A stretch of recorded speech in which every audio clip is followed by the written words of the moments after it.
copied.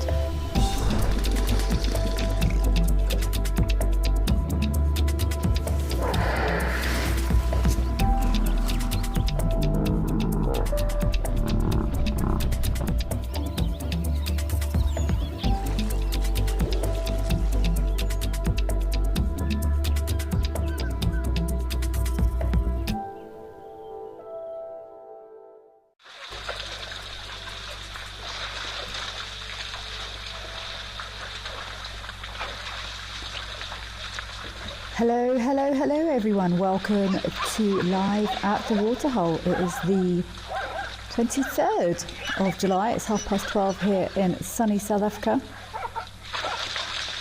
Beautiful opening scenes here at Eldonyo in Kenya. Plenty of zebra activity. My name's Kelly. I'm going to be with you for the next couple of hours, perusing these fabulous cameras we've got available for everyone to get involved in.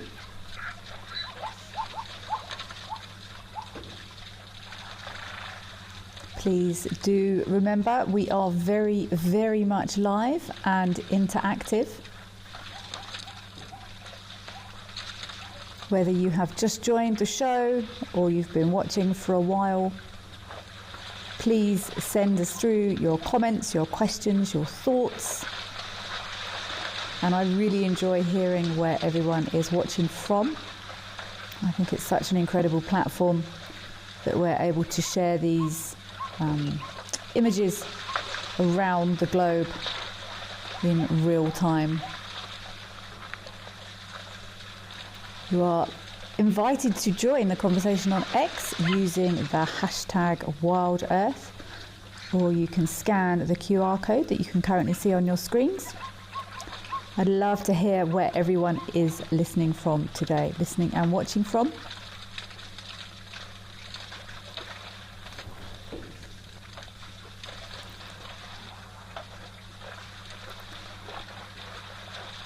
You are very much encouraged to send your questions and comments through via WhatsApp on +27 786 302 336. We will endeavour to get through as many of your questions and comments as we can over the next couple of hours. I have always said to guests, and you are my guests, I will not make anything up. If I don't know the answer to something, I will possibly hazard an educated or semi-educated guess. But if not, I will go away and do some homework on the topic. I think this is a great learning opportunity for everyone. I always say it would be very boring if I just sat here and told you things for 2 hours. We get some great thought processes going on in this show, often things that I have never considered. So it's a really nice opportunity for everyone to get involved and learn together. Before I forget, I did want to hand in my homework from the other day. We had some very useful feedback from one of our dedicated viewers as well regarding taxonomy of oryx. So before I forget, I just wanted to clarify there is the genus is oryx. We do sometimes see them here at Eldonyo. There are 4 species of oryx. There are the Arabian oryx, scimitar horned oryx, the East African oryx, and the gemsbok. And I incorrectly said that these antelope we sometimes see here with the long horns and the pretty markings are gemsbok. They are not. They are East African oryx or fringe-eared oryx, or their subspecies naming. The correct name is Oryx besia, or besia, B-E-I-S-A. The gemsbok are Oryx gazella, and then the other 2 oryx also have different taxonomic names. So yeah, it is, if possible, always better. I've also seen the East African or fringe-eared oryx that we see here, Oryx besia calotis, which is getting a little bit confusing, but short version, there are 4 species of oryx. So a gemsbok is an oryx, but an oryx is not a gemsbok. So thank you for encouraging me to go away and get some clarity around that one. Taxonomy is also always a bit tricky. It changes so quickly. So there we go, homework complete. Let's see what I leave today with. Mr. Elemental, hi, from a cold, dark and rainy Perth. Ugh. Western Australia. Hand waving back, Mr. Elemental. Thank you very much for joining us. Joanna, we've got another someone listening from Australia. It's lovely to have you. Joanna, thank you very much for joining us all the way from Australia. It's hugely appreciated. I've been to Australia once. Saw some great nature there, actually. I actually went looking for snakes in Australia and didn't find any, which was pretty sad. But it's amazing that we can bring these images, currently Kenya, but we bounce around all over the place, live to your laptop or your TV or your phone or wherever you are watching from.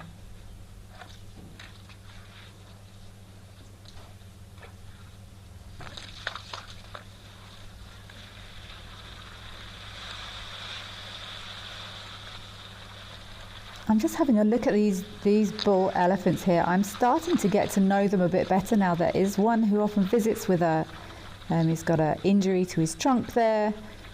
I know Mr. Floppy Ear. Obviously 1 ton, he hasn't been in the picture for a little while, but an amazing tusker that we often get visits from.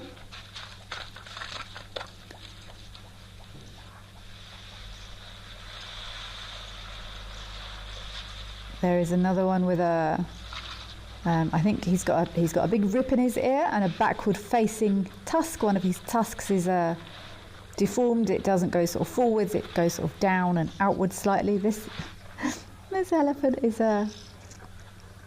fairly politely requesting that these zebras back off a little bit. We've seen lots of tolerance here at this Aldonio camera. Not often the case when elephants are around water.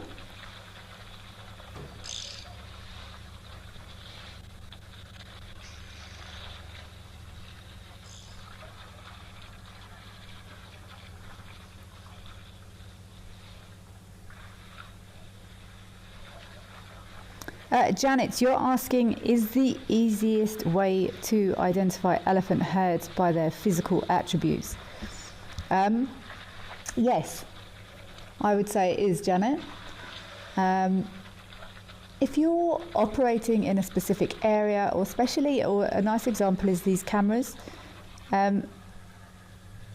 some animals will tend to, they have what we call home ranges, so they kind of hang out in kind of the same areas. Not always, it depends on the area, it depends on the species, it depends on the individual to a certain extent as well. But the way I do it, Janet, is to look for a key feature on that animal. I mean, wow, these zebras are difficult, but you can. Zebras have individual stripe patterns, so if you get really good, you can sort of take screenshots.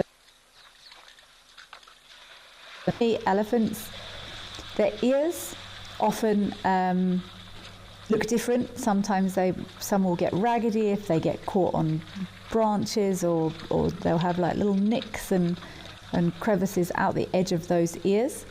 That goes for the same for males and females.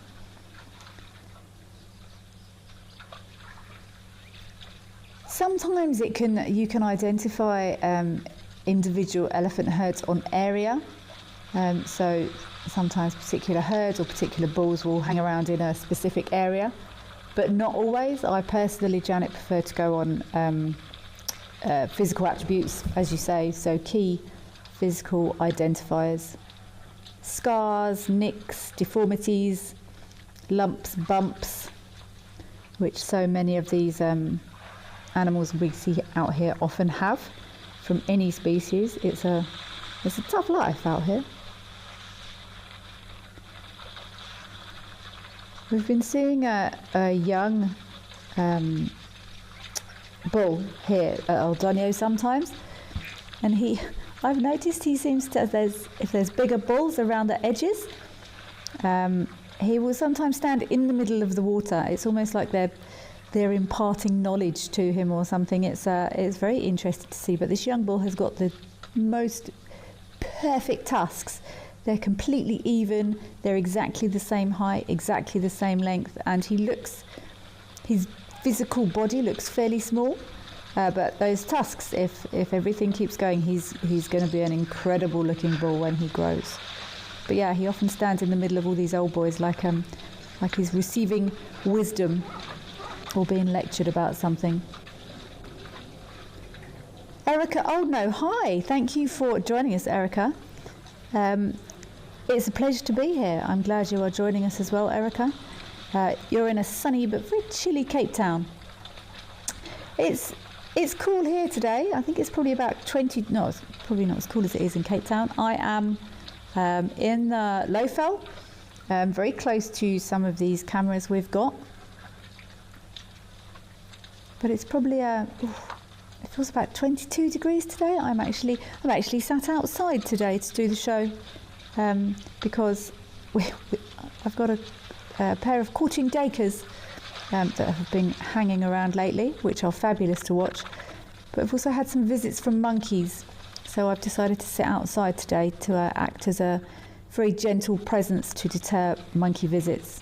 The animals are hungry at the moment, and it's our responsibility to make sure that they don't become habituated or used to getting anything from humans. That's not the vibe. So yeah, I'm purposely sitting outside today as a monkey deterrent. Is that a floppy ear there? I can't quite. Let me see your ear, boy. No, it's not. But when you do spend time watching these cameras, you do definitely get to know individuals and characters. Different animals have very different personalities.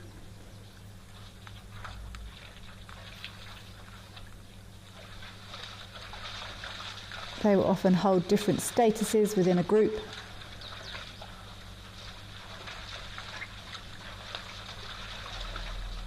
But yeah, these big bulls are often, and they hang around for quite a long time.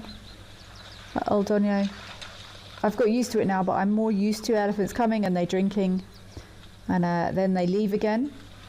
But this waterhole is rarely vacant to me at the moment. It seems always fairly heavily occupied.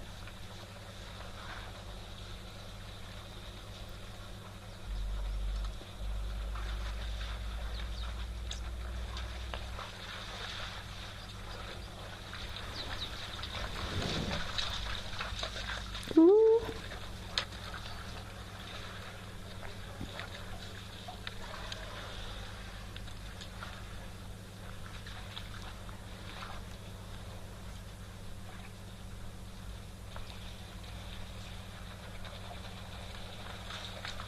There's been plenty of zebra coming to this waterhole. I think a couple of days ago there was zebra, elephants,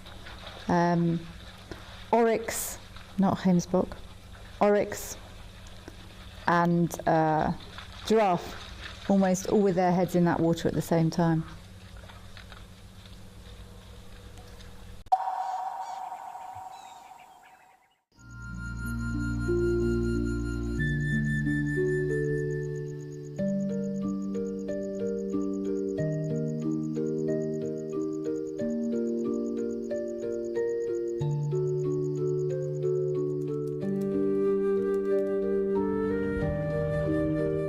This unfolds in front of you.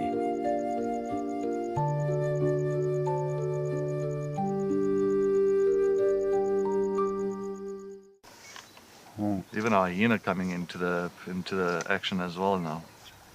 Oh my word! She's stalking the hyena now. Leopard, hyena, lion, all together in one shot. Oh. Whoa. This is action-packed.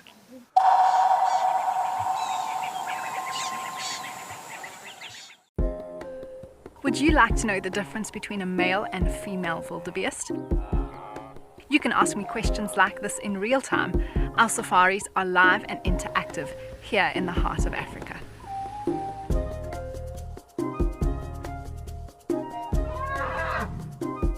Join me on Safari Live and connect with nature.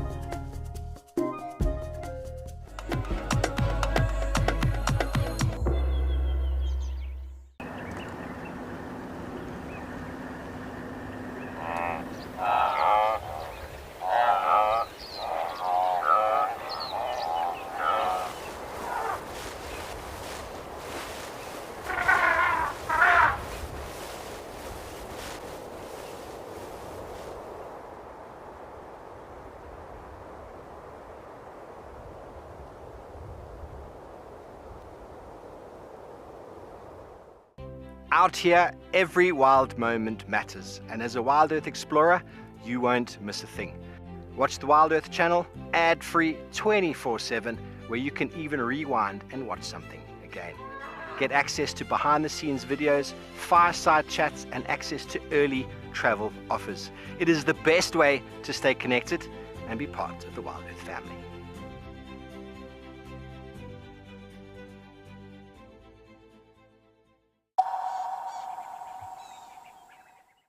They survive. Is that intelligence or instinct up for discussion? Where does intelligence and instinct cross or divide or come together? There's, I would say, the emotional intelligence, but how do we measure it, Charles? How do we measure it?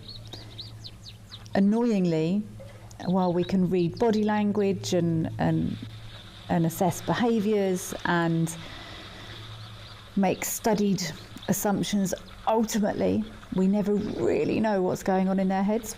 There's been lots of studies on so many animals measuring brain impulses and comparing different parts of animals' brains that are active in specific situations and comparing them to human brain activity models. And you know, if a human can say, oh, I feel scared, then looking at a mammalian brain and watching if the same bits light up, but does that measure intelligence?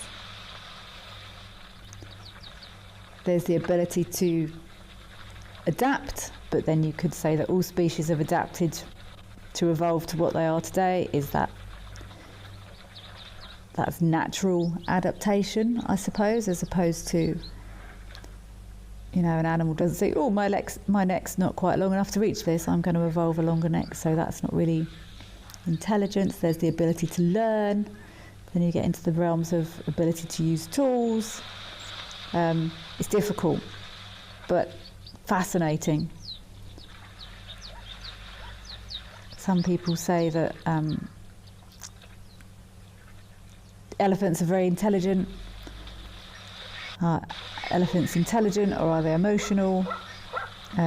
You can absolutely teach elephants to do things. I've said it before, I'm actually doing a workshop in next month with captive wildlife, the last day of which is basically working with elephants, using the same sort of behavioural models and understanding that I use with dogs and cats and other companion animals, and I'm super excited. So you can absolutely teach elephants things, but you can teach fish things. You can teach fish how to touch a button to get a little bit of fish food.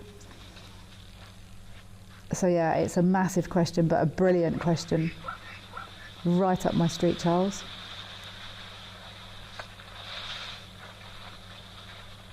You can measure how, like the use of tools, I think corvids and some primates.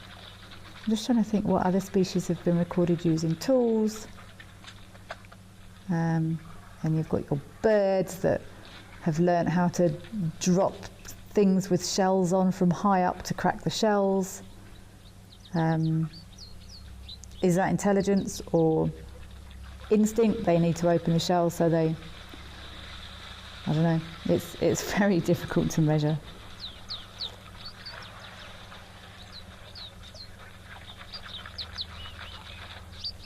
Thanks for the question though, Charles, that's a good one.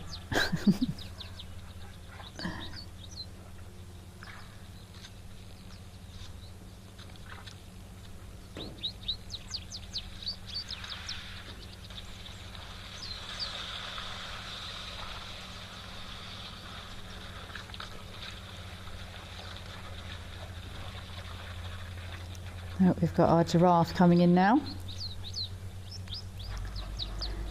Let's see how brave they're feeling today. Brave? That's probably the wrong phrase. Probably how thirsty would be the better way of phrasing that.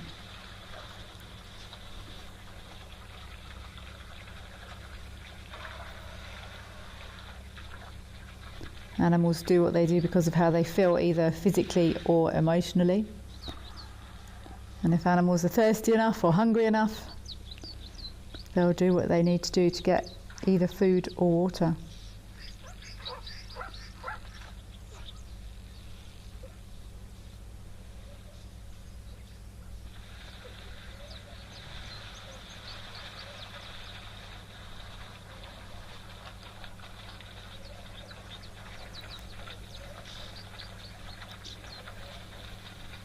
Someone asked that one of the questions a little while ago was if I could speak to any animal, what animal would it be and what would I ask? And I went with domestic dog because I think I understand them best. And I would want to know, like, are you thinking about what's for dinner tonight? Are you wondering if you're going for a walk tomorrow? Is that actually how animals rationalise thought? Or do they literally just live in that exact moment? And there's a massive chunk of me that would just hope that the answer would be, no, I'm just happy being here. That's what I like to think anyway. But the way science is evolving so quickly, perfect demonstration is the taxonomy question. The perfect example is that taxonomy. It evolves weekly, monthly. Science, it's finding new insects, and it's just moving so quickly. Then maybe we could work out a way of establishing exactly what animals are thinking. But do we really want to know? Let's leave some things alone, humans. Let's leave some things up to the imagination.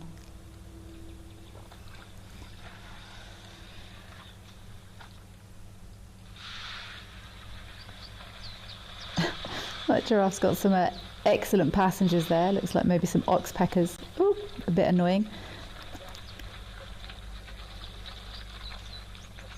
Those oxpeckers, they do have, they're called zygodactylous feet.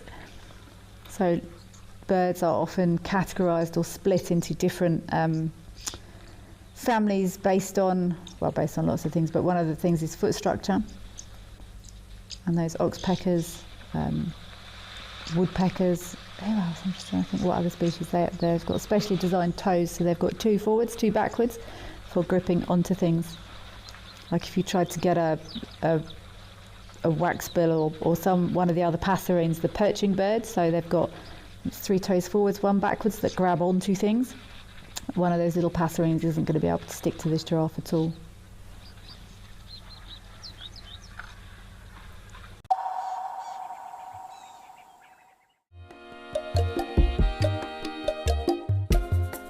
My name is Amy, and today we're going to be doing things a little bit differently.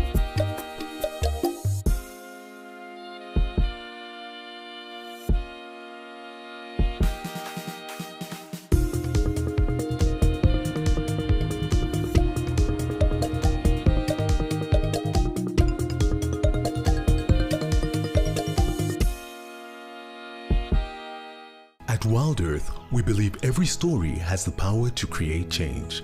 That's why we've launched the Wild Earth Impact Foundation, a non-profit dedicated to conservation and social impact.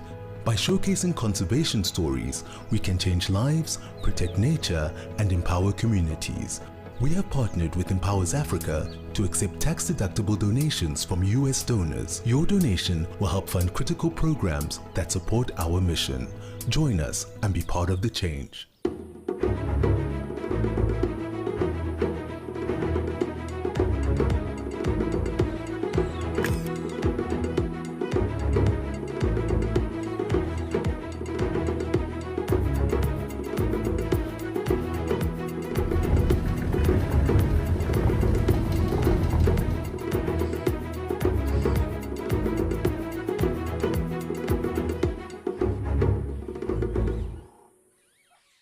Welcome to Safari Spotlight. We'll be And you pretend like you're a serviceman, eh? Got no idea what's going on this reserve. Expecting the unexpected. Are we stuck down there?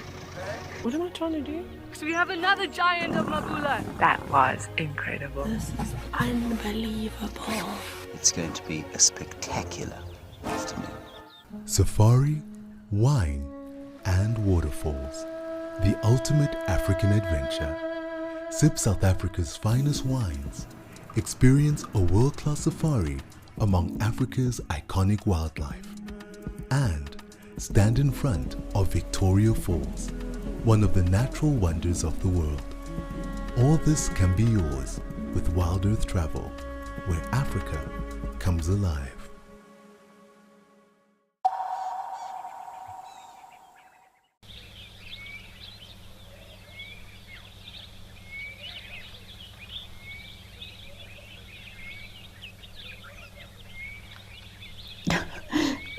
I think this is probably going to be mud related.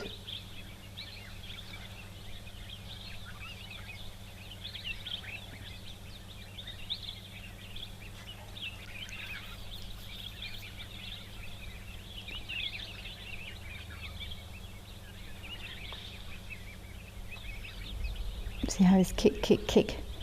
Maybe he's trying to get some...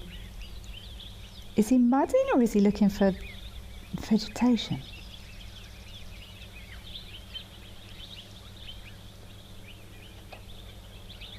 Let's watch.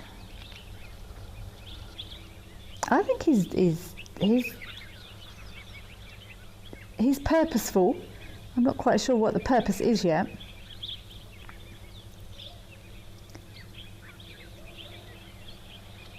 Elephants will feed in water depending on what the vegetation is and what the water is and all the rest of it. So I was just wondering if he wasn't maybe trying to sort of dig for some roots or something at the bottom of some water plants there. But is he going to go? He looks like he's making a beeline for that other elephant to me.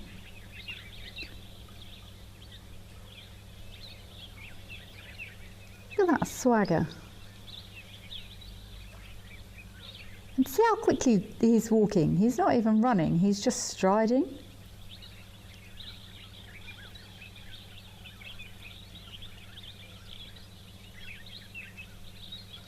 I learned, as most people do, I quickly learned the hard way how quickly elephants walk even when they're not sort of trying.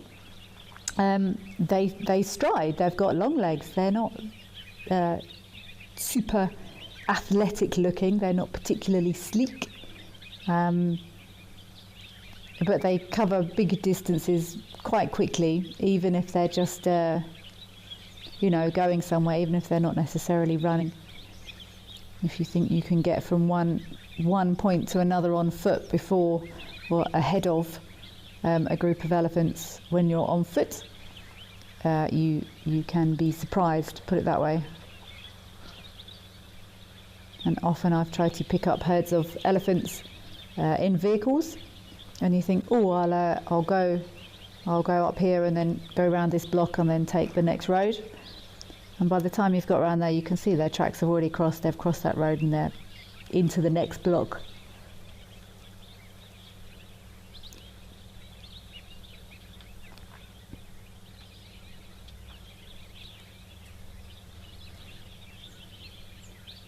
Since I've been watching these cameras, I don't think I've ever seen so many male elephants.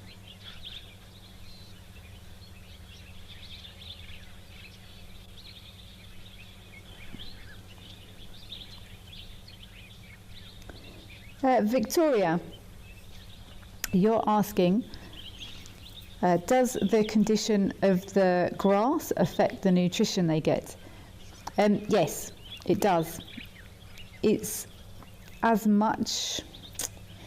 The other thing you need to bear in mind when it comes to vegetative nutrition is also the type of vegetation. You get some types of vegetation with higher nutrient content or lower nutrient content, your Sauerfeld, so your grasses.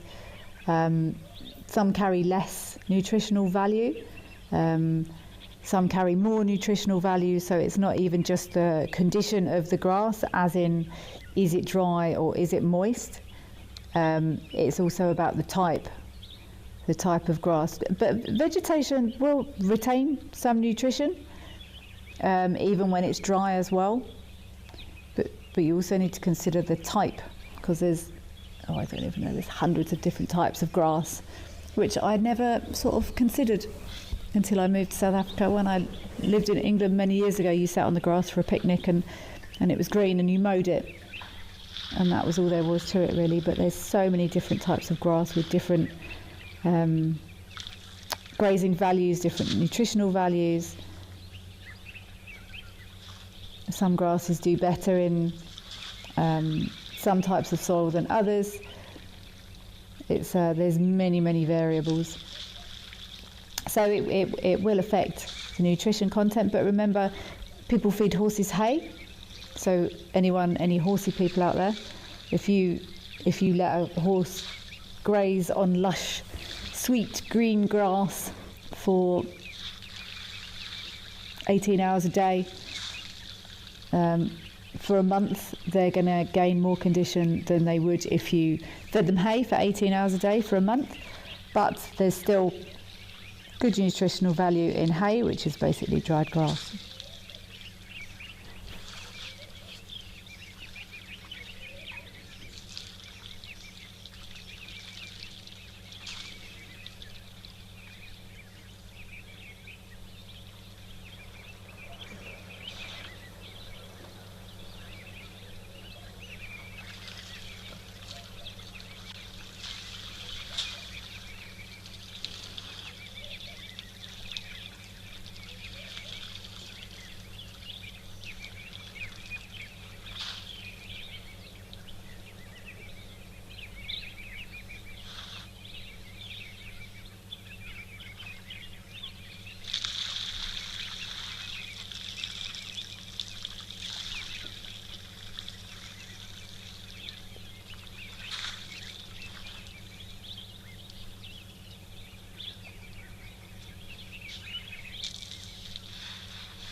These are like slightly younger elephant bulls. You will often find male elephants. Ooh, that was a fish eagle just flew away. Oh, look, that fish eagle's just landed in the tree. That's cool.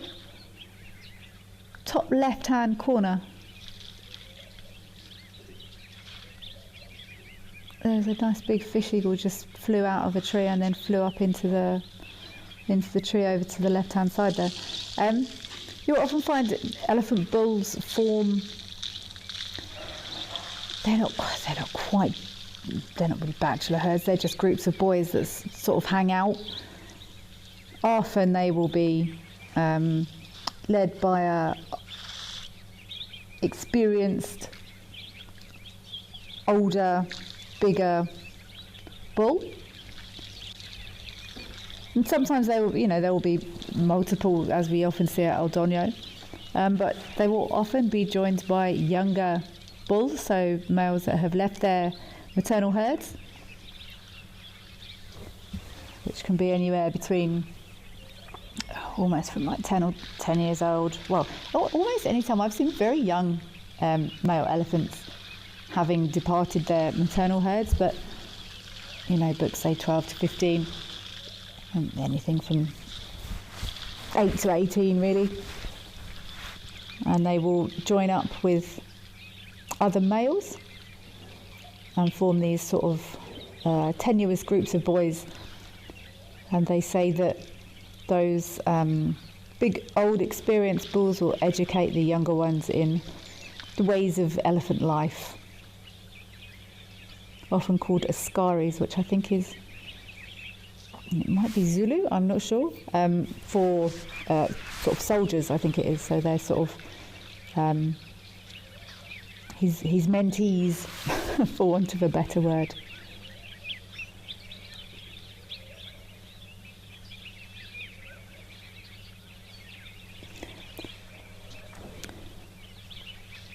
So let's leave these boys. It looks like they're going to head off around the other side of the water.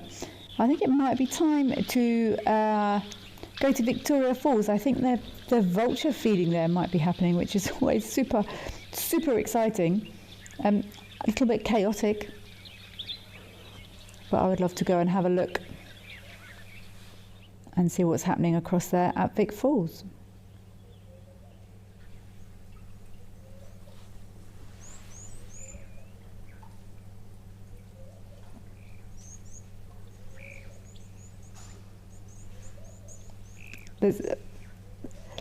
I've seen this a few times before. I would not want to be these guys, to be perfectly honest, because there is a lot of very sharp beaks in there, and feet, and watch.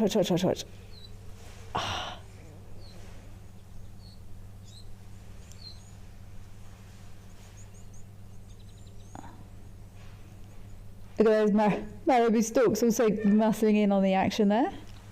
Oh, they're sneaking in.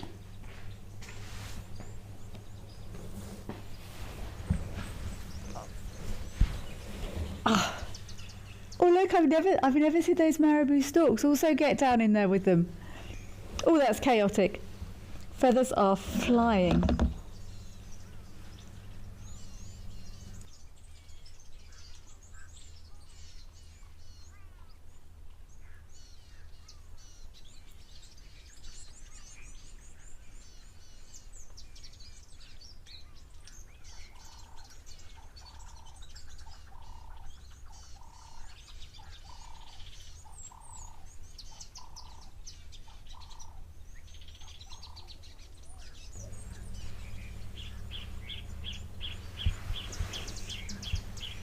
And there's not.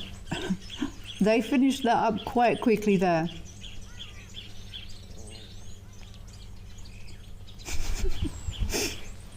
Those marabou stalks look really,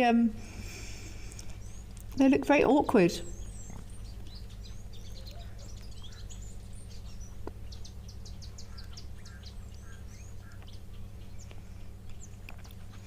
Elizabeth, you agree with me, and you're saying they come in so quickly they could injure the feeder.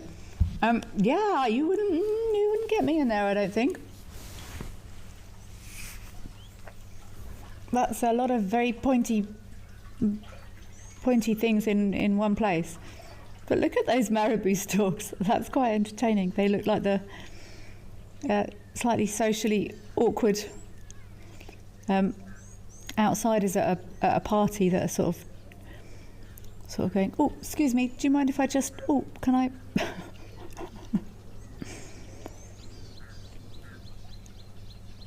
Oh look, I think one of those marabous has got a piece and run off with it, and they're now forming a marabou fight over on the left hand side there.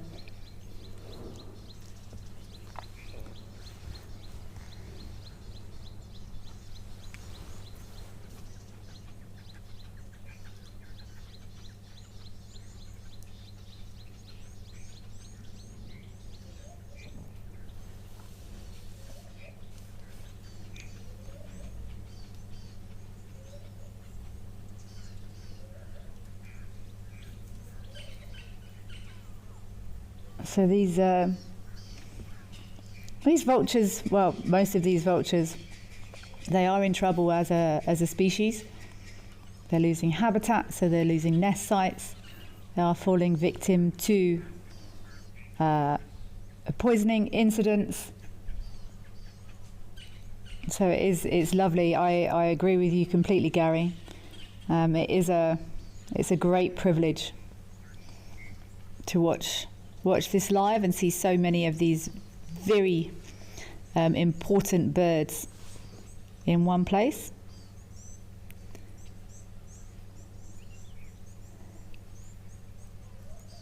Look at that marabou getting knocked over by the vultures. Excuse me, do you mind if can I just... Oh, excuse me,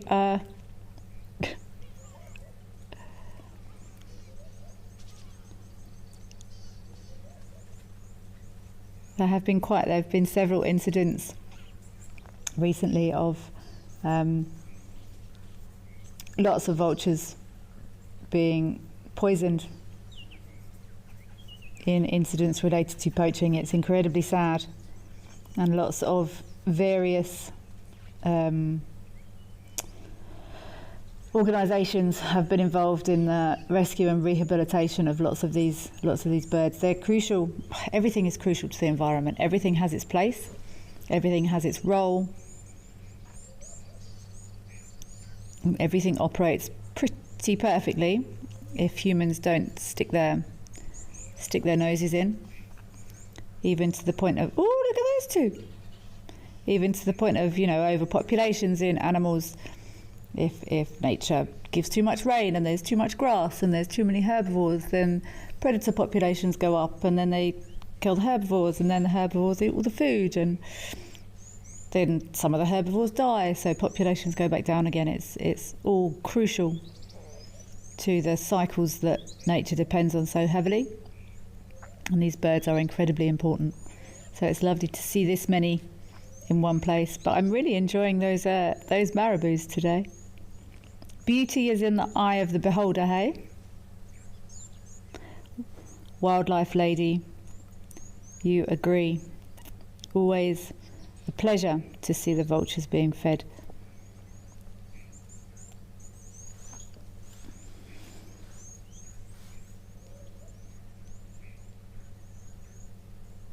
I just noticed on that one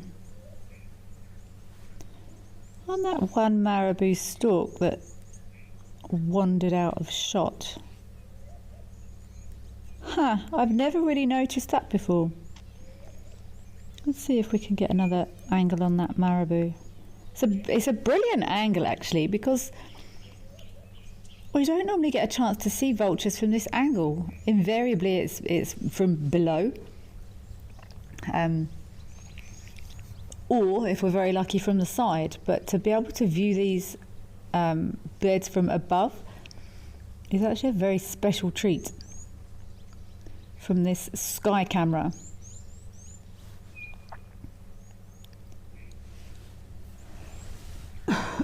Excuse me. Mr. Elemental, these vultures make you laugh. They remind me of a rugby scrum, right? I was going to say, but probably, I don't know if they'd be better or worse mannered. Maybe about the same, I reckon, come to think of it. No offence if there's anyone involved in rugby scrums listening today. Get out.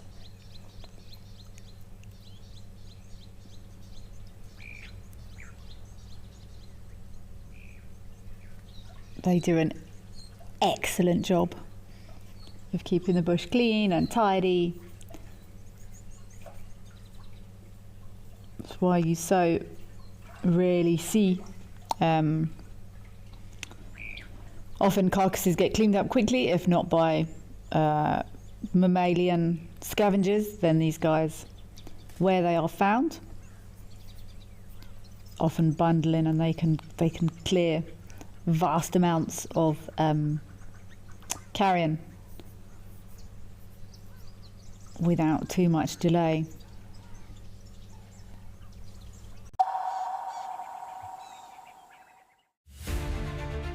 I met this remarkable rhino bull, whose name is Samson, last year in a place of extraordinary beauty, history and story. I'm going back there to see him in October, and I think you should come with me to his mysterious mountain fastness.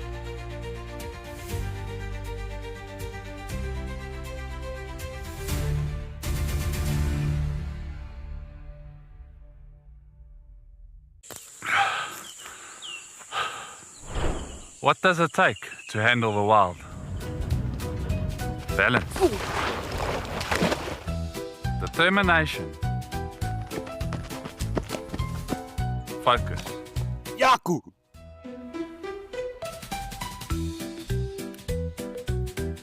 and gear that can take a beating so you don't have to.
If you love watching Wild Earth, here's a little tip.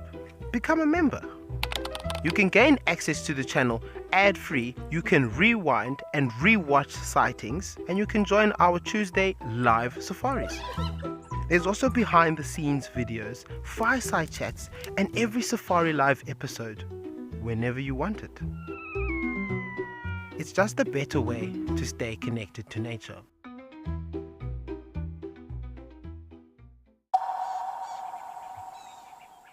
Some more sort of how long it would take 20 vultures to eat 500 kilograms of carrion or something. I think that would be pretty impressive. They've got super strong digestive juices. You do not want to get pooped on by a vulture. Raymond, you're saying, speaking of animal intelligence, crazy how they're on time daily. I'm unsurprised, Raymond. It's like many of these animals have watches. Anyone with a dog will possibly know this. Dinner at 4, 10 past 4. Where's my food? It's incredibly clever how it happens, how this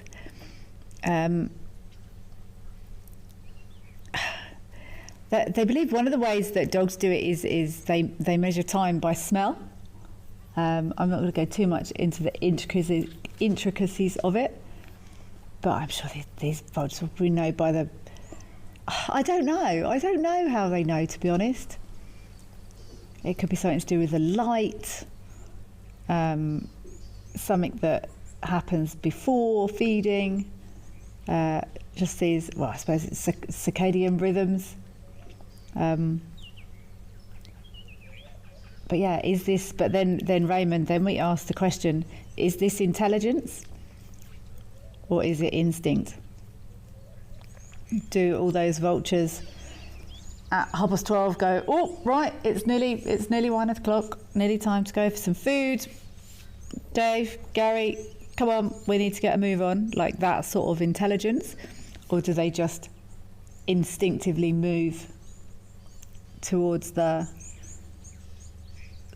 1 o'clock or 1:15 feeding site? It's I don't know. Is that a white-headed vulture there? That one in the middle stood looking up. That looks like a white-headed vulture to me, or is it a young? Is it a young hooded? No, I think that's a white-headed vulture. That's cool.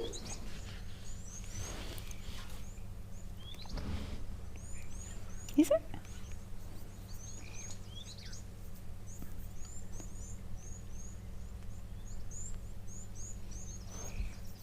So there's 9 different species of vulture found in Southern Africa or South Africa. Bearded vulture, Cape vulture, Egyptian. Oh, Egyptian vultures are very cool. Hooded vultures, leopard-faced vultures, palm nut vultures, Ruppel's vultures, white-backed vultures and white-headed vultures.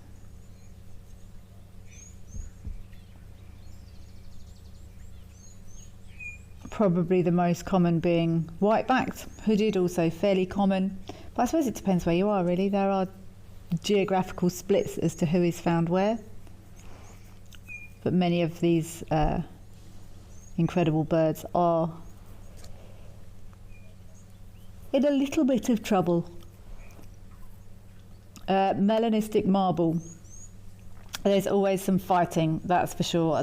There is always, there are discussions, to say the least.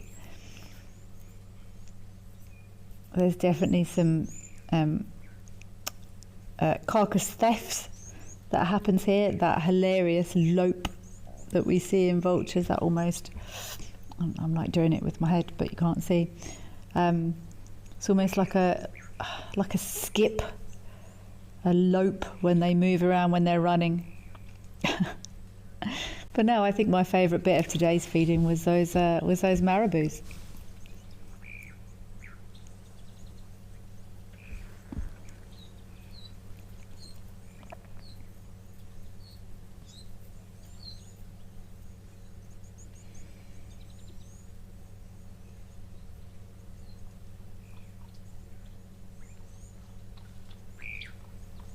I'm curious as to if that was I should have given up on trying to ID birds on these cameras now. I don't find it easy.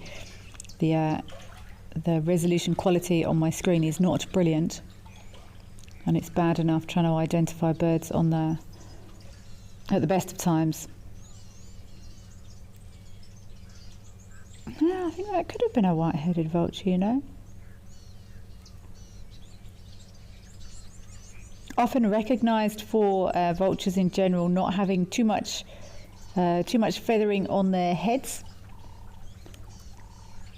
because as we know, they are often found neck deep in skanky carrion, sometimes much deeper. And feathers do need to be kept nice and clean to prevent disease, to help them. I mean, not so much flight if it's feathers on the head, but I mean, who wants to spend their time covered in sticky, rancid, rotting flesh? So you often have these vultures, you often see them, and it's actually a good way of trying to understand animals from their appearance. So if you see an animal with physical attributes, I often say, if you look at an animal, like elephants, really good sense of smell, massive nose, massive trunk. Kudu's, huge ears, good sense of hearing. And you can sometimes look at an animal's physical appearance compared to what you think that might be a function for. Long skin, long streamlined, long legs. Think cheetah. Probably fast running. Eagle lover. That is an interesting question. You are asking, would it not be easier if they fed vultures once a week with a carcass?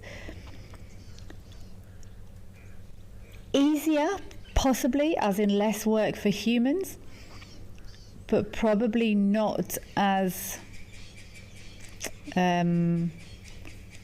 That's not the right word. Not as appropriate for the birds, maybe. I'm sure they would just eat until they physically couldn't move anymore, which I've seen vultures struggling to get off the ground before. And it is, you know, if there is a big carcass, then vultures will feed lots. But I think it's probably better for their digestive systems, maybe, to do it daily, little and often, little bit.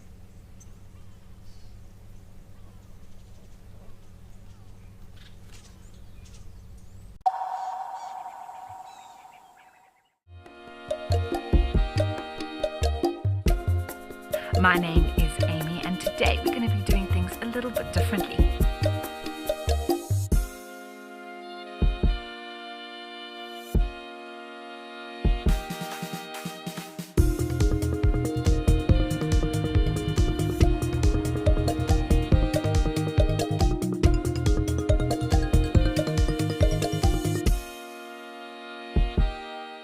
The Wild Earth Impact Foundation is a non-profit that uses the power of wildlife storytelling as a force for good. We create sustainable development projects that showcase conservation stories, empower people, and inspire environmental action. As a registered South African PBO, you can make a tax-deductible donation to the Wild Earth Impact Foundation. To find out more, visit our website. My full name is Cedric Leslie Dold. I grew up mostly here in the Lowveld. I grew up here pretty much on the southern side of Kruger National Park, a place called Marlow Park, for most of my years. Something surprising about myself, I did play drums in a band for many years. Best sighting I presented, we found Columba in the 2 cubs, and the cubs are just way big.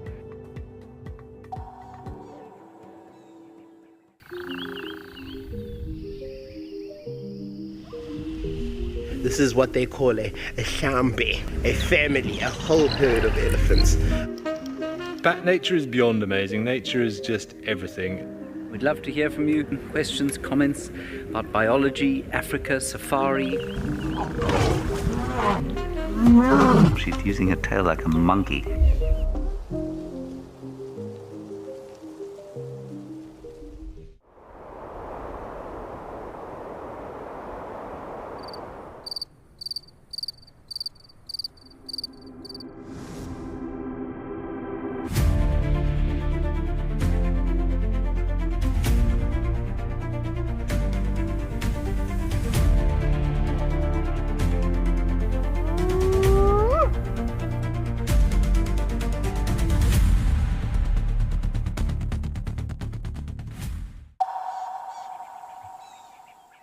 Nervous system, the digestive elements of their nervous system are not active.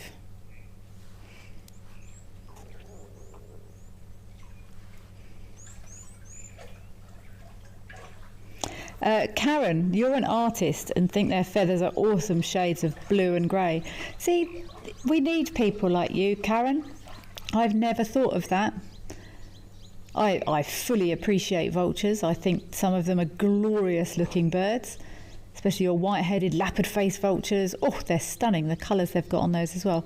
But I've never looked at their feathers from that perspective, so thank you for giving your input. And it's one of the things I enjoy most about this show is getting thoughts and perspectives from anyone out there that is listening or watching that I wouldn't have otherwise had. I've never thought about the bluey sort of colours that are in these feathers, Karen, so thank you for pointing it out. There is definitely beauty in everything. And I think I don't look at vultures and go, oh my God, aren't they beautiful? Because they have got some, a less than aesthetically perfect features. But I think I'm pro-vulture because I know how important they are in the environment. I've spent quite a lot of time watching vultures, which is very cool. Again, anything behaviour related I find fascinating. I'm always impressed with their visual capabilities, their soaring capabilities. But I think one of the main reasons I'm so pro-vulture is that so many people go, ooh, aren't they ugly? So I think that makes me even more supportive of them.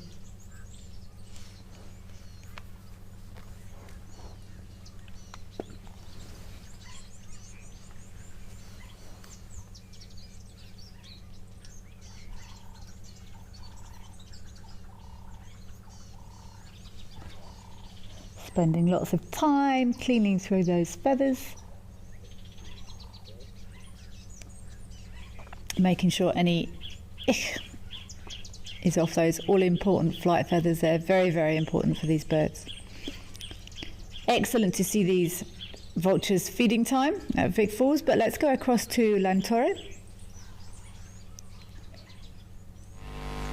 Haven't been there for a while actually. I'd love to go and explore, see what's been happening there.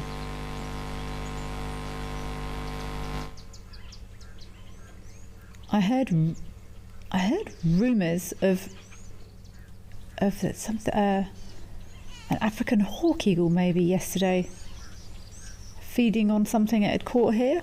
These little monkeys must be careful. I really enjoy this camera. There's some brilliant light here and lovely close-up images. Oh, I enjoy watching monkeys and baboons from this perspective. I can relate. Look, picks it up. Looks up.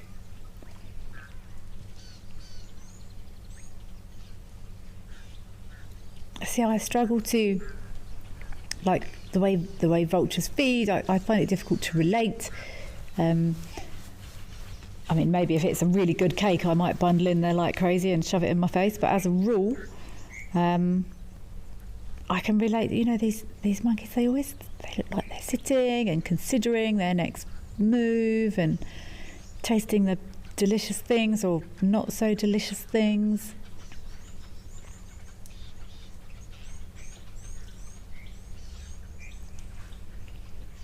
I'm not sure what tree that is, but it looks like it's dropping something, or something's dropping something that these monkeys are feeding on.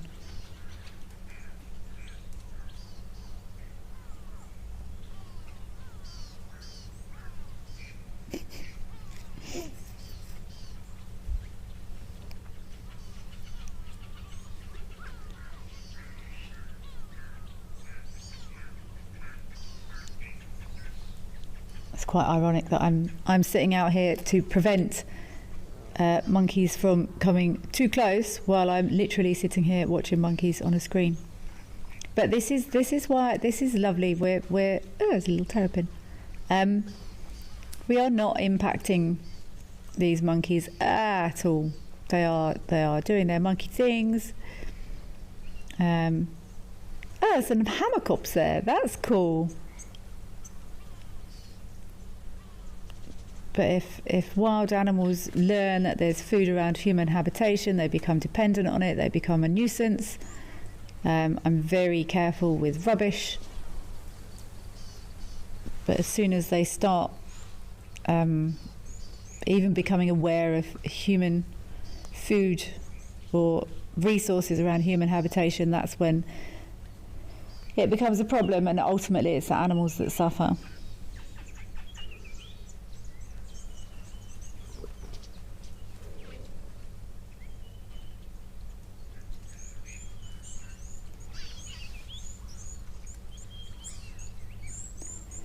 Karen, you're asking, do we ever get hyenas at any of the waterholes we follow? I'm pretty sure we do. I personally, during the day, have... I'm just trying to think. Was there a sighting at Camelthorne? I've never seen a hyena at any of these cameras during the day, so during this show. But in the, you know, at different times of day or further into the night, then yes, 100% Karen. I'm just trying to remember if there's one of the cameras and they've got, oh no, it was a crocodile that was spending time chasing some buffalo around apparently. But no, they are definitely present. But I've never seen one during these 2-hour shows in the day, Karen. But I'm sure if you watched, if you sat and watched all of the cameras of an evening, I'm sure a hyena's going to pop up somewhere or another. Mayesh SA, you're saying this sighting is very pretty colours. It is.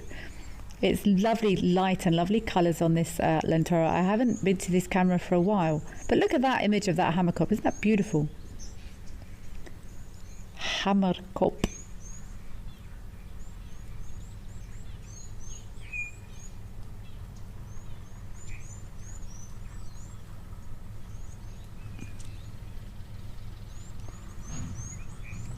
So they've got this sort of backward facing crest. You can, oh, he's popped it down again now.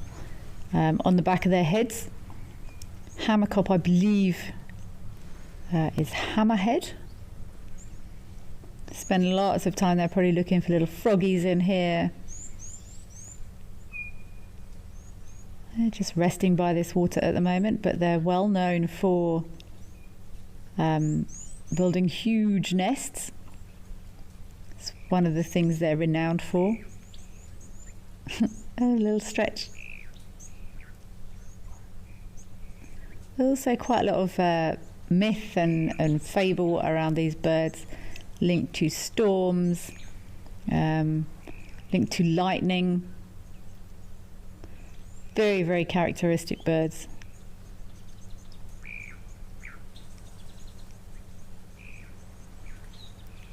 Wildlife lady, lovely to see the vervet monkeys, and you love hammerkops. I really enjoyed watching especially monkeys and baboons when they're feeding and grooming. Melanistic marble. Oh, you don't know this camera. This is a good one. We haven't been here for a little while, melanistic marble, but you should keep your eyes peeled on this. We get some great baboon sightings, monkey sightings on this camera. It's a nice low-level, close-up camera that I really enjoy.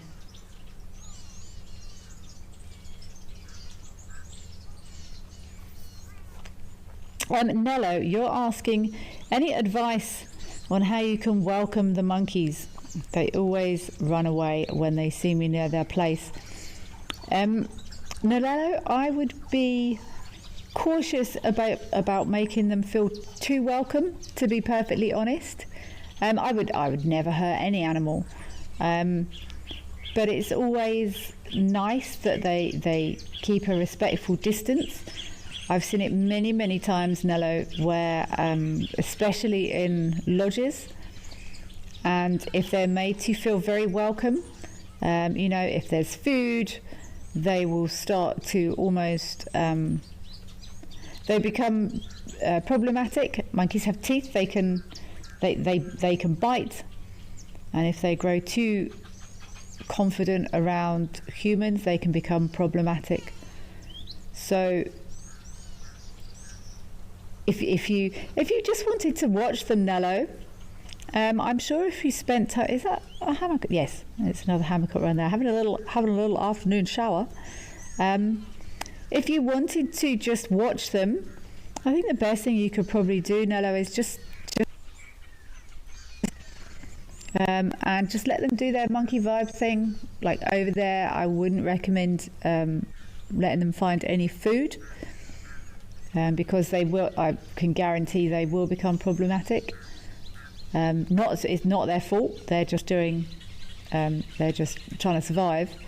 But if you just want to observe them, just sit quietly and just watch them doing their monkey vibe things.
My full name is Cedric Leslie Dold. The best driver at Wild Earth, it is me. I believe I'm the best driver. I think so, because I've Best part of my job, I say, is just to try and look out for these animals, track them down. I love tracking animals. I love looking for, fresh tracks, and if you can find them, it's just at the moment of accomplishment. If I wasn't a presenter for Wild Earth, I would be the drummer for AC/DC.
Oh, Mr. H UAE 87. You're saying you've seen Cape vultures there. Okay, at the vulture feeding. Yeah, I think there's Cape. I struggle to tell the difference between Cape and whitebacks unless I see them still. Ah, look at this. There's some hard physical contact there, but this looks more communicatory than argumentative. Oh, and you're saying, Kelly, it was an unstriped ground squirrel. I'm assuming that what was getting eaten yesterday. Yeah, that sounds like it was a very cool sighting. Shame. I wonder if anyone caught that the moment of capture there. Karen, you're saying when you were a kid in South Africa, we would go and feed the monkeys near Port Elizabeth. They used to sell you peanuts to feed them, but that was back in the 70s. You know now that was not a good idea, but back then no one knew any better. No one did, and that's fine. We know better, we do better, but people, it happens far too often, and it makes me very cross. I had long deliberations with myself about whether or not to put a bird bath out. Well, I've actually got one bird bath and one sort of slightly bigger thing that the little dacre and stuff can drink out of. I was even torn about whether or not to do that, but I'll be completely honest, I decided I was going to. Just little water points. But people feed, yes, it's such a problem in the Kruger Park. Anyone that's listening who goes to the Kruger Park and throws bones over the fence, please don't. It causes so many problems. Animals change their behaviour, it changes their natural patterns of behaviour. They become reliant on it. And everyone thinks, it's, especially in this day and age, Karen, you don't know any better in the 70s. We've learned so much. Wow, like everything's progressing by the month now. But it's pretty well known that it's not cool to feed wildlife for a multitude of reasons. And ultimately it's the animals that suffer. It might be cool at the time, but I've had people put food out for all sorts of things, and it's not a good idea.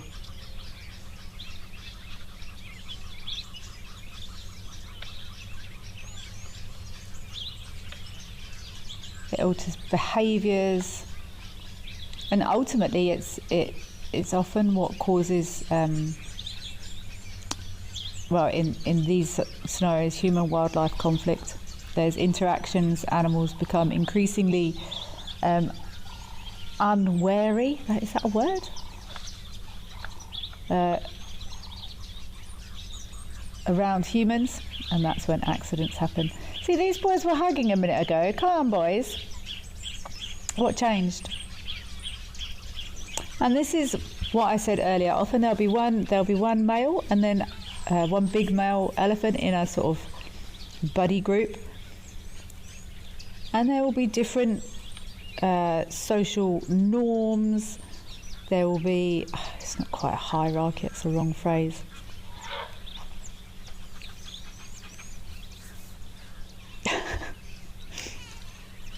This almost looks to me like there's a group of bored boys with nothing better to do, to be honest. This doesn't look particularly heated to me.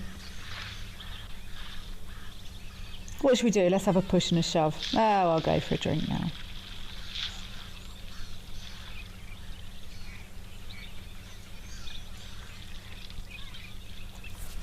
And animals do play. You know, often people say, I mean, these elephants are practicing for when it does need to happen. But animals play as well. Adult animals, not quite as much as young animals. This looks like a group of bored boys to me.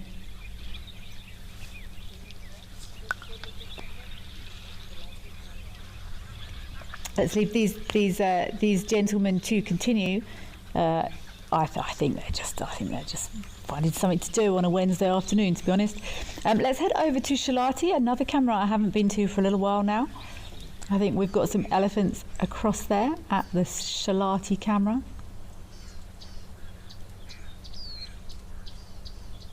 Yay, it's a breeding herd. It's I feel like we don't often see breeding herds these days. It's normally these big bulls. But you see there's a little Ellie in the back there, and feeding in the water. As I said earlier, sometimes elephants will feed on stuff in the water.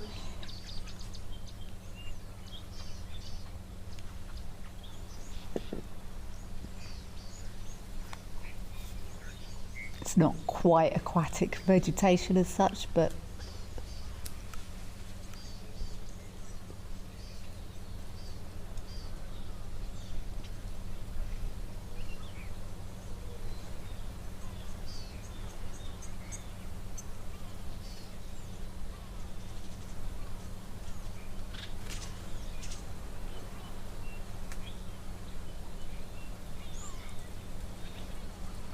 it is very dry.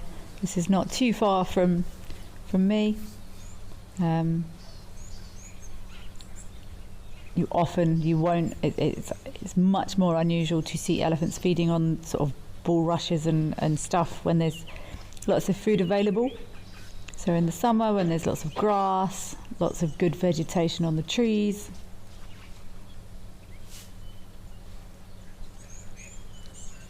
But this time of year they are utilising whatever they can to get the nutrients required.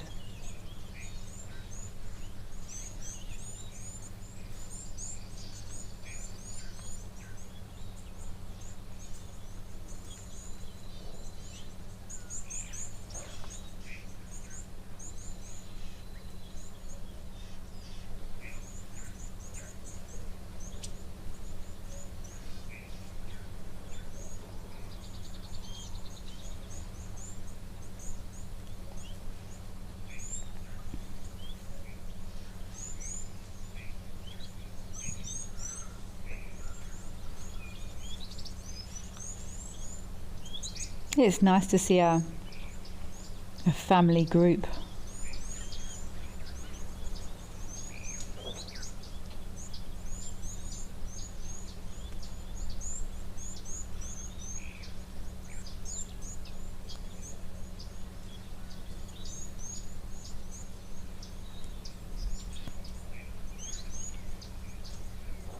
Oh, Deb D, is this Kruger Shalati a new one for you? This is a super camera. You can actually get some really nice angles on this camera. Across on the other side there, I think I've seen crocs on the other side. We've had some lovely sightings on this camera before. This is in the Kruger National Park.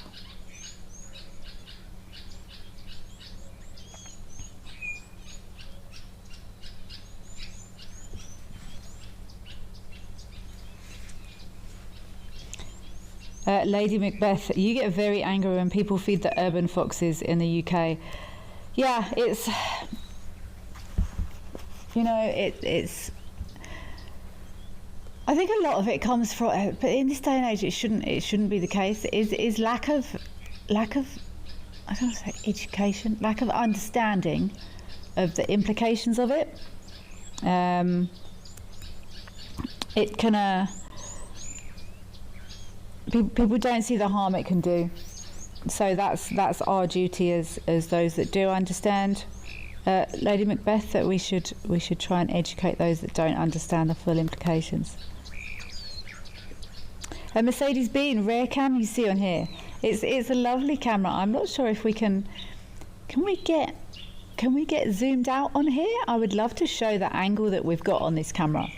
It does, if I remember correctly, there's a really nice wide angle view of the whole river here, if I remember correctly.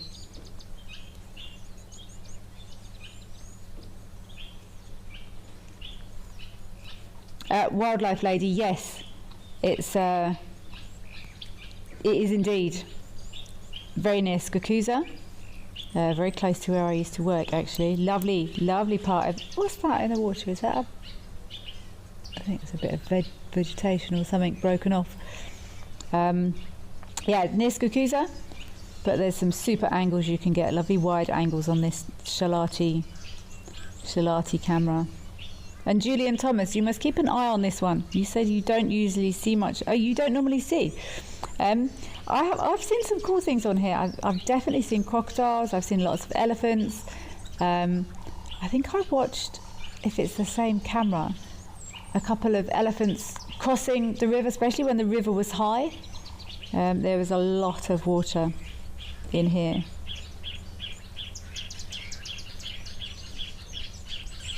Lady Macbeth, you remember seeing the bridge before the hotel was on it, and there were elephants then. Yeah, when did it open? When did this Shalati open?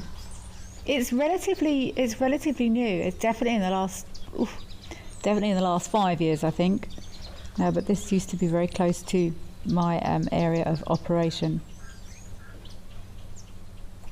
Karen, in Australia, you're not allowed to feed the wild dingoes or cassowaries. Wow, cassowaries! I wouldn't. Oh, let's have a look at this angle that you can get on this river from here.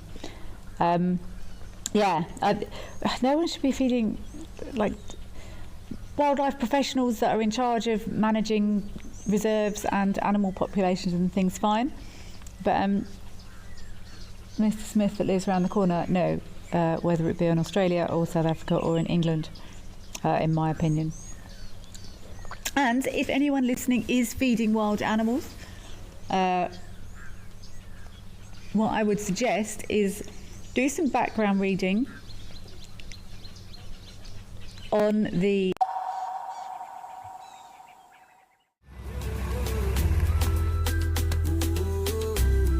My name is Amy, and today we're going to be doing things a little bit differently.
hyenas love bottling.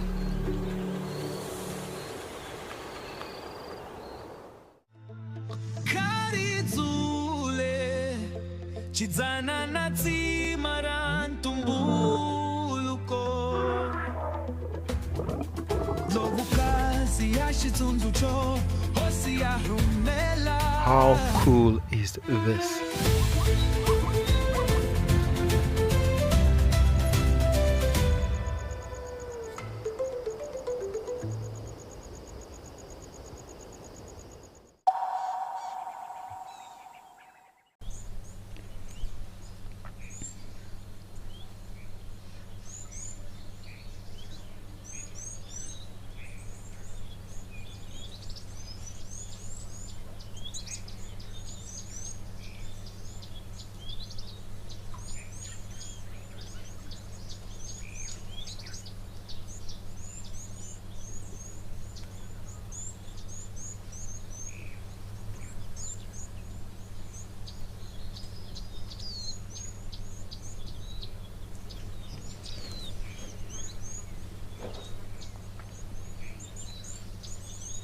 Snack bar and water point all in one.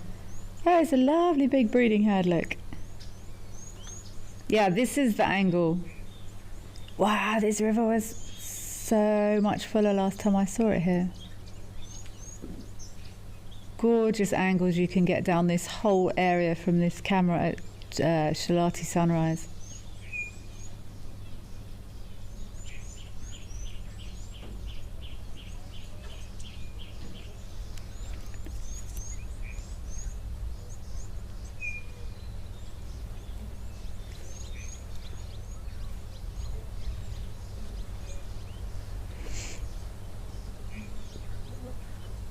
I think let's stay here and watch this lovely breeding herd for a little while on the river here.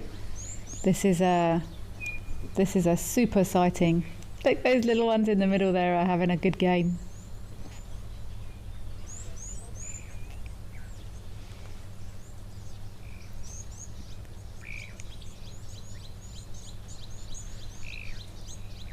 Mr. Elemental, you are correct about this camera. It's a camera hangs off an old railway bridge, and there's an old train permanently parked on the bridge that has been converted into a safari camp. It has indeed, which is a very novel idea. I've never actually been in there, but it's certainly given us some lovely camera angles, and it's almost you're also saying you get annoyed when people feed the kangaroos in Australia, even though there's no feeding signs everywhere.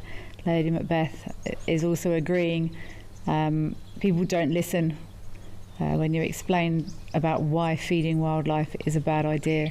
No, I know people in the UK that feed foxes, and I have explained. I've discussed around the way it impacts their dispersal rates.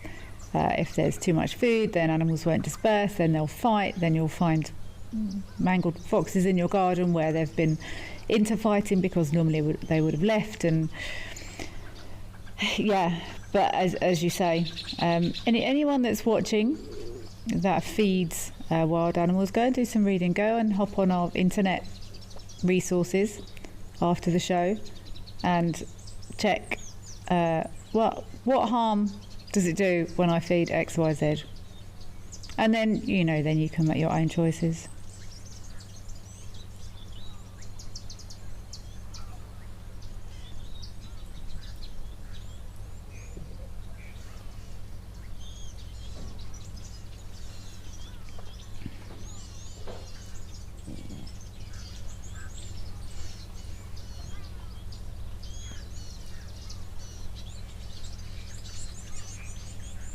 And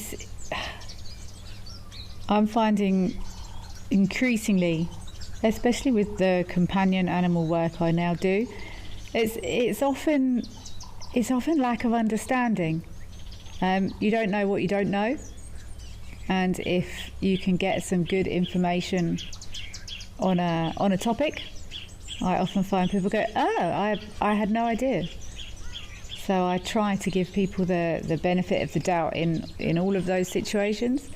Maybe people have no idea. If someone says no feeding, Maybe there should be a little cartoon drawing around how feeding the wild animals can kill them and all their babies, or something like that, to make it, just to simplify it.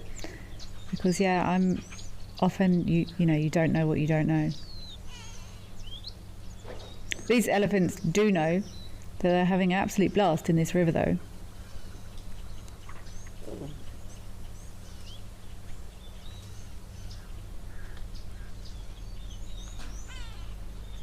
You will, well, we are finding lots of elephants around all of the pans. And I actually had a friend here a while ago, I can't remember exactly when it was, and she's a huge elephant fan. Hi, Catherine, if you're around. Look how they've all just suddenly moved at the same time, all those splashes.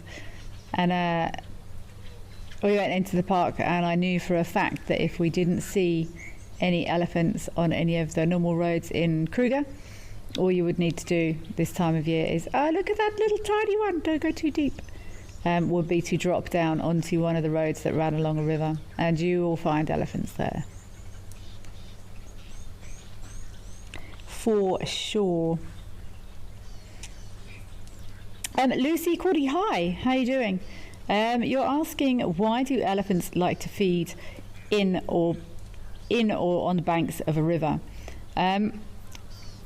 Good stuff, good nutrients, good nutrition, good vegetation, delicious things, because that's where the water is.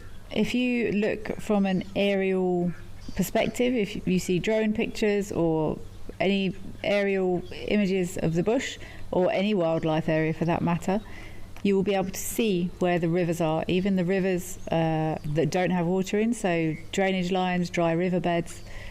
If you look from above, you will see the green. You will see the thickness, and you will see the green, because that's where the water is. So that's why you often find animals feeding along these banks of these rivers or in riverbeds, because there's water. Water is life. Life is nutrition.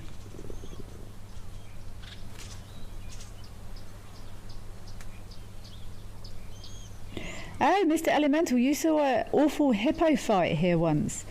The loser did not look good.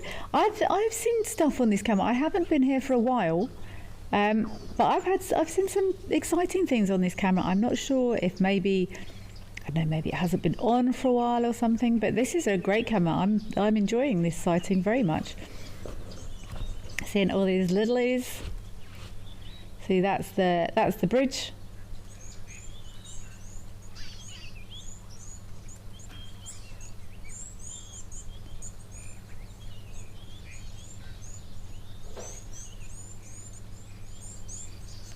See, look, if they just stop there in the shade, I wonder. It's not hot today. It's not. These elephants aren't going to be super warm. My temperature. I'm sitting outside, but I'm actually. Don't laugh, everyone in England. I'm actually sitting in a fleece today. This says it's 22 degrees today. 22 degrees here is cool by our reckoning. Not in England. I'm fully aware of this. So these elephants, it's not going to be super hot where these guys are today. So I don't think shade is of particular importance today. Certainly not as much as it would be in those summer months.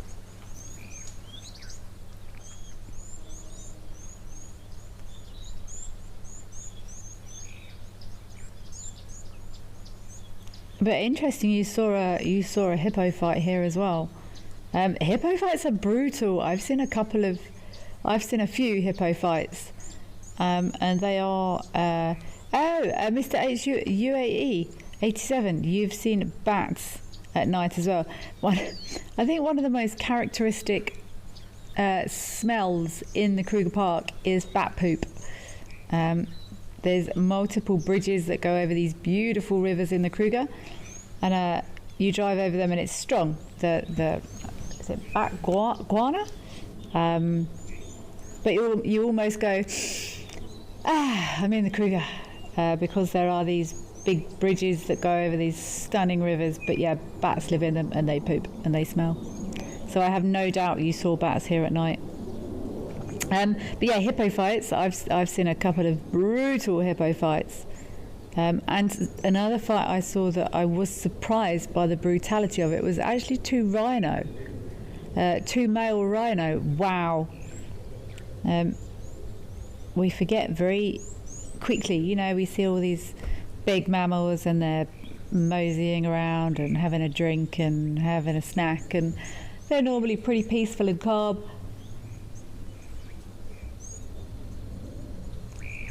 And then once in a while there's a fight and you go, ooh, these are serious machines that can do a lot of damage.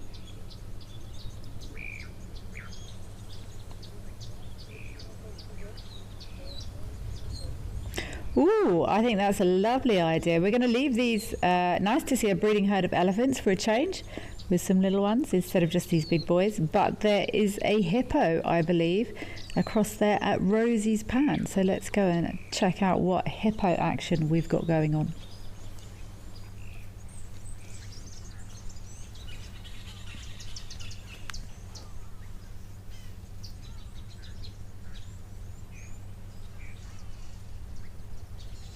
Ah, there it is. Oh, I couldn't see that hippo then, but there it is. Hippo don't come out of the water during the day. Yes, they do. And often, especially when it's cool.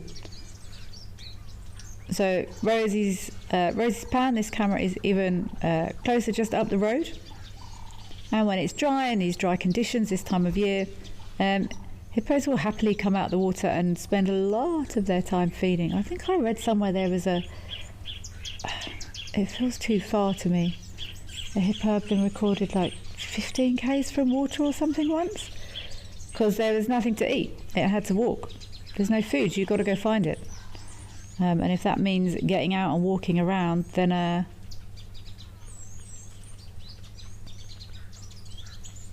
that's what they've got to do, to be honest.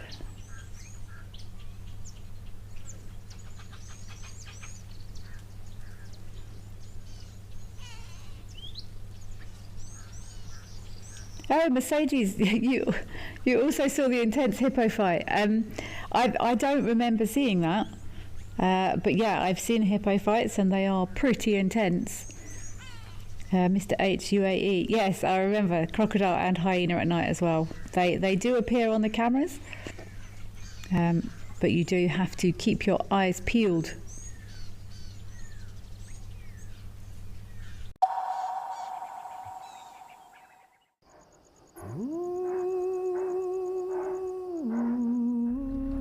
Now this leopard that we're looking at is known by the name of Hlalamba.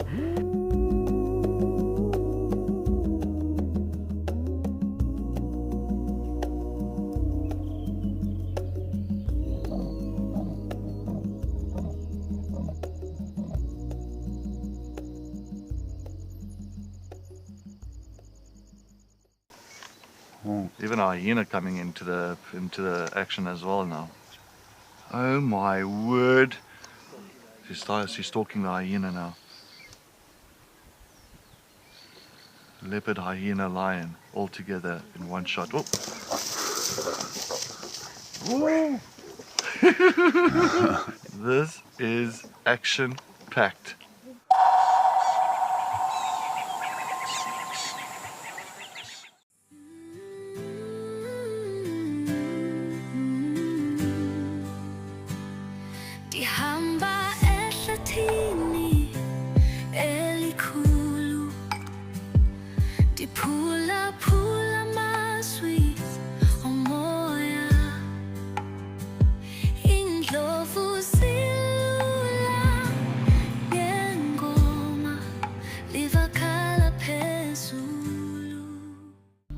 Step into the heart of Africa from the comfort of your home. Female leopard tracks over here. Join our expert guides for a live 3-hour safari where every moment is real, unscripted, and unforgettable. Ask questions. Animals rely on their senses. Share your thoughts and be part of the experience as we explore together. Safari Live.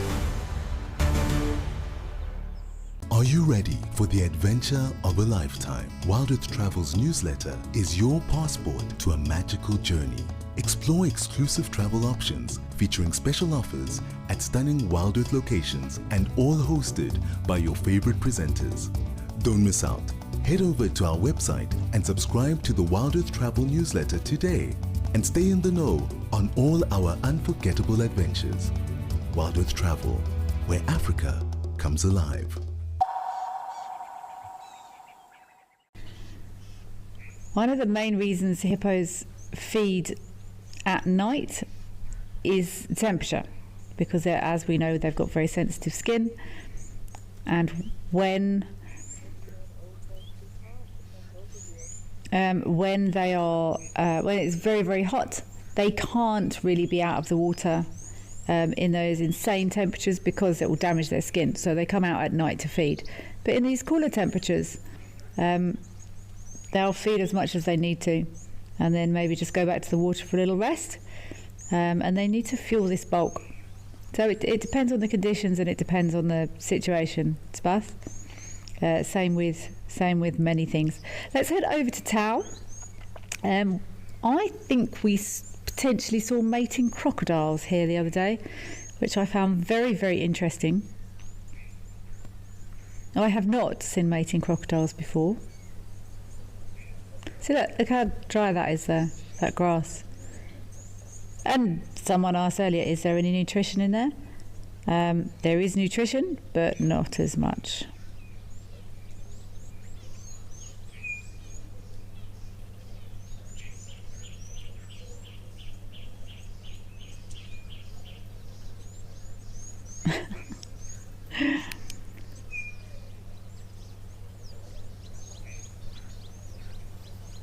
See, again, this to me just looks like a physical contact. This isn't any serious sort of discussion. Hello, Zibs.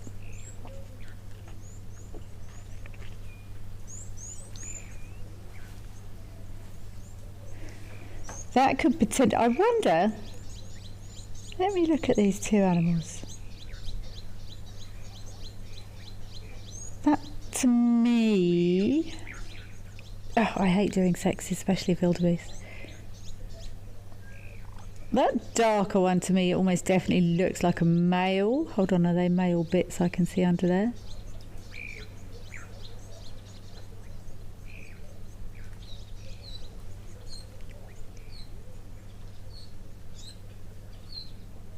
The different colouring tells me there might be different ages.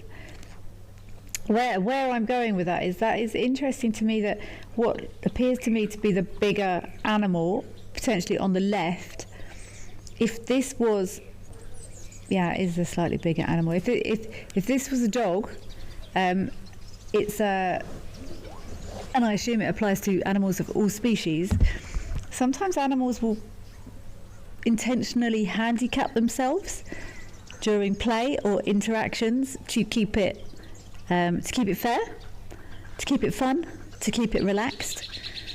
And you often see, if a big dog's playing with a small dog, they will roll over on their backs. They'll flop over, they'll bend forward, they'll make themselves smaller. And that to me is what looks like the same is going on here with these wildebeest. The one on the left looks like the bigger animal to me. This is not a fight, this is just like a nice, friendly, physical interaction. And to me it looks like this one on the left is possibly kneeling to make it fairer, or less confrontational even. Dark Main Lover, you love watching wildebeest, you enjoy their faces, you love their faces. They're interesting looking okies, aren't they? They are very unique. I'm just trying to see what I think this is an older male and a younger male, but I'm not doing taxonomy, sex or age anymore. Yeah, Spas, you also agree. Looks like one juvenile and one older one. So to me it looks like the one on the right is the younger, the one on the left is the older. And that one on the left I think is intentionally staying low-key. to keep the interaction light and gentle. Huh.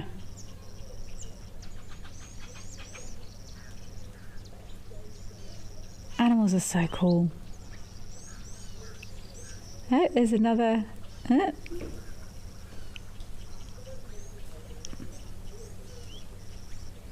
Karen, you love them. They are adorable. They are. I don't spend enough time watching wildebeest.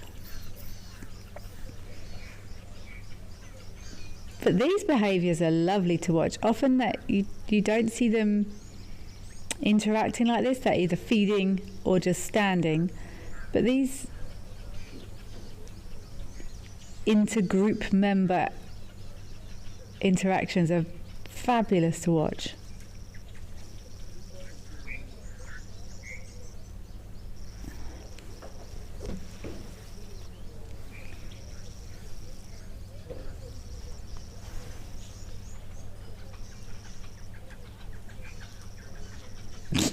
That one's just... No, it's enough. Not playing anymore.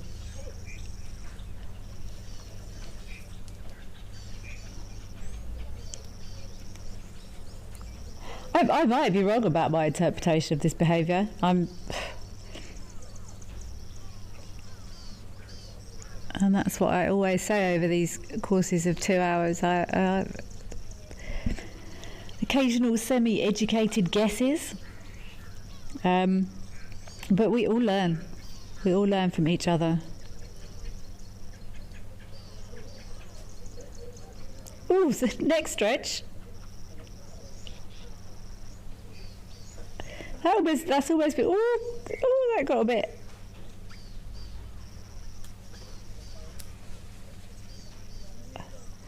They're almost horn tip to horn tip there. They're almost tilting side to side at the same time.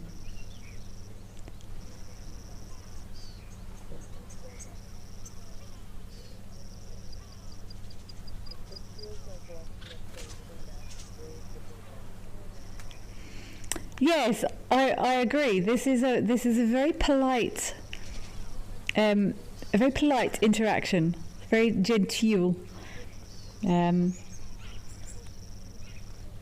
well mannered. I'll be sitting back down here. Yeah, I think that's probably what we saw there. But if we've got anyone who has a PhD in wildebeest behaviour, then you are welcome to send me your thoughts. I would love to hear them.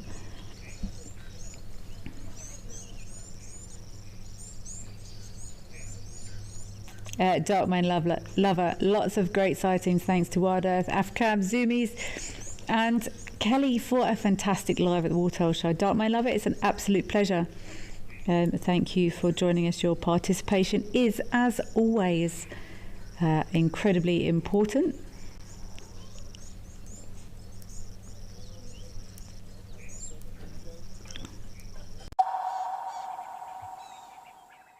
Join me for a magical safari to India, a wildly exotic land of tigers, temples and Kipling.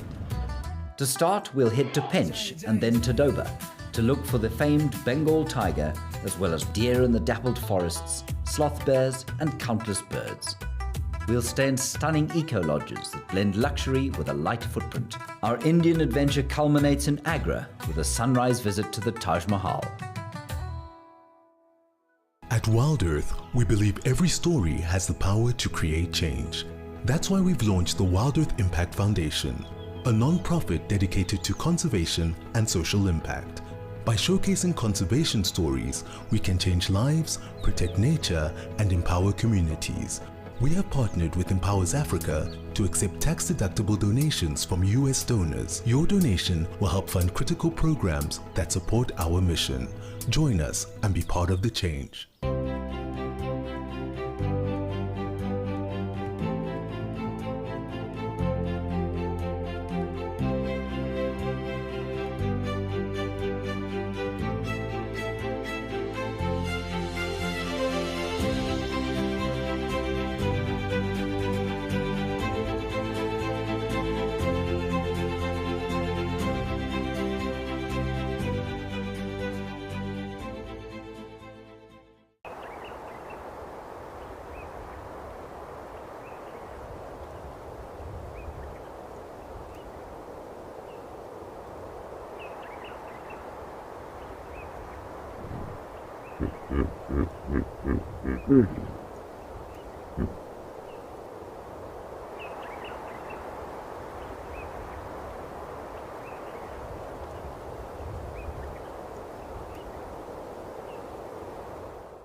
Elemental, it's an absolute pleasure. Thanks for being here, Mr. Elemental. Another good one. Spas, very interesting behaviour indeed.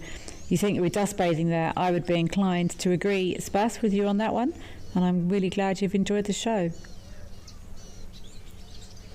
But yeah, just observing. What's that? Oh, there's a squirrel back there. There's a ground squirrel. Hello.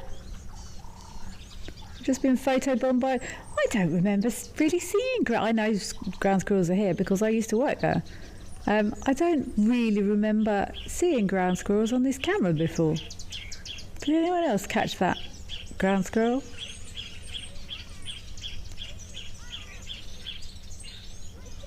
But the more we watch, the more we understand, or the more we want to understand. So yeah, I'll watch anything from an elephant interaction to an ant interaction. Ants are cool, actually. Ants are fascinating. Someone's got my ant book at the moment. I must get that back. Ants, how ants work. Oh my goodness, I'm not sure I'd be able to get away with doing a 2-hour show if we got a really good zoom on an ant camera. But it's all absolutely fascinating. It's all linked. Darkmain Lover, it's an absolute pleasure. Thank you for being here. Wildlife Lady, also thank you for joining us. I'm glad you've enjoyed today's live at the Waterhole show. Absolute pleasure. And yes, thank you, FC, and thank you to our fabulous Zoomies out there. I probably don't say thank you enough. You do excellent, excellent work.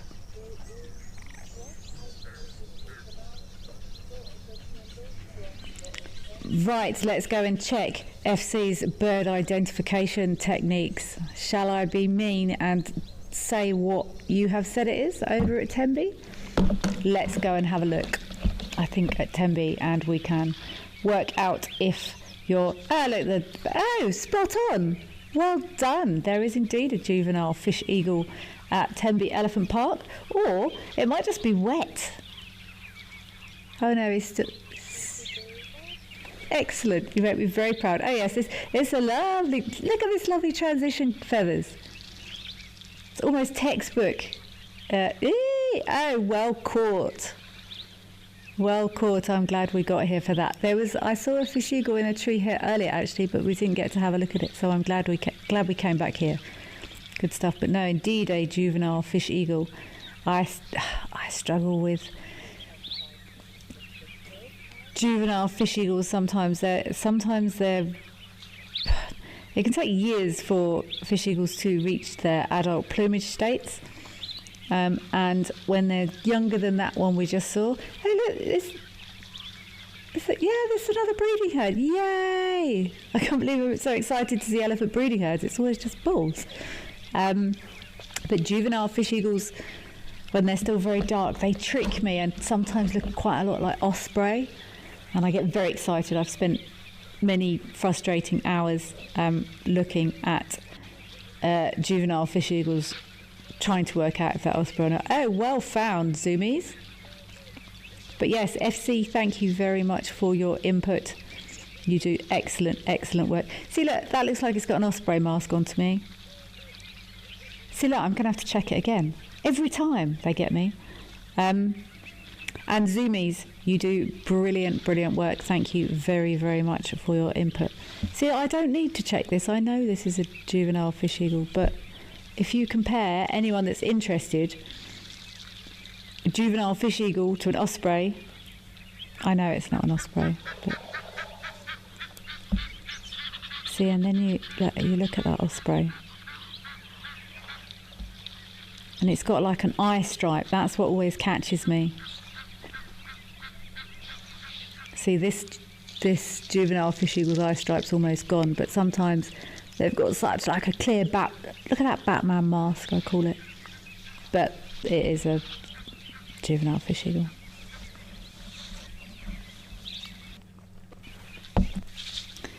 Lady Macbeth and Julian Thomas are indeed agreeing.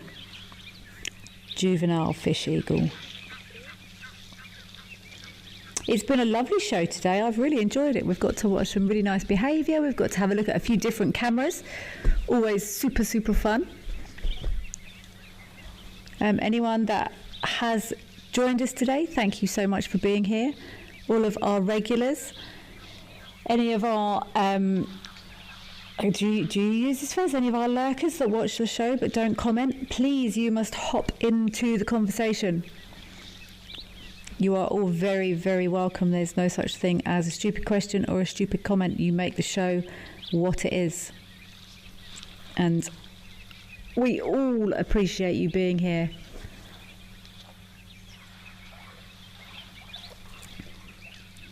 Julian Thomas, your last live at the waterhole for a while. Thank you. Oh, that's sad. You must come back soon. Please return, Julian Thomas. You are a valid viewer and inputter. Everyone is very, very welcome.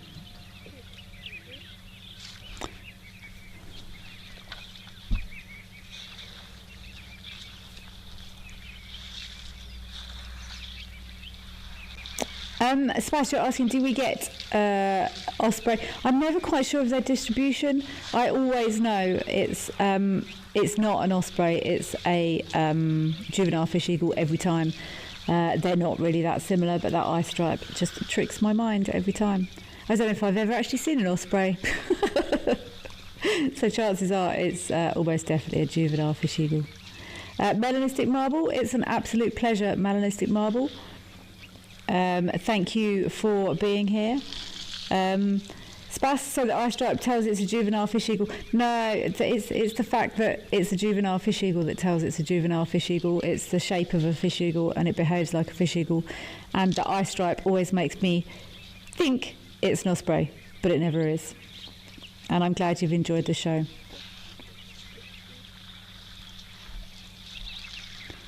It's been an absolute pleasure this afternoon.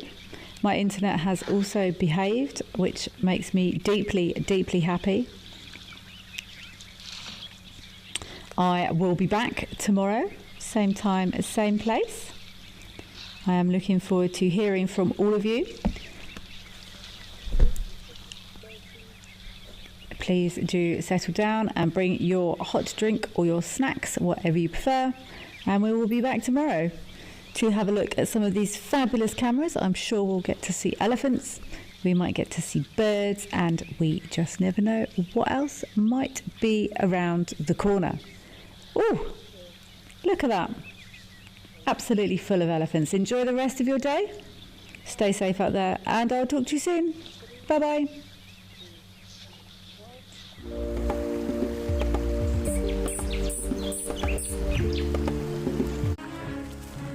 Welcome to Safari Spotlight. We'll be discovering real wildlife gems of South Africa. This is a virtual safari filled with beauty, wildlife, and stories. We're going to be visiting unique and diverse reserves, spending time with famous animal characters, and learning some real conservation stories. So remember, if any of the locations featured on Safari Spotlight interest you, our experts at Wild Earth Travel are standing by to make your dreams come true.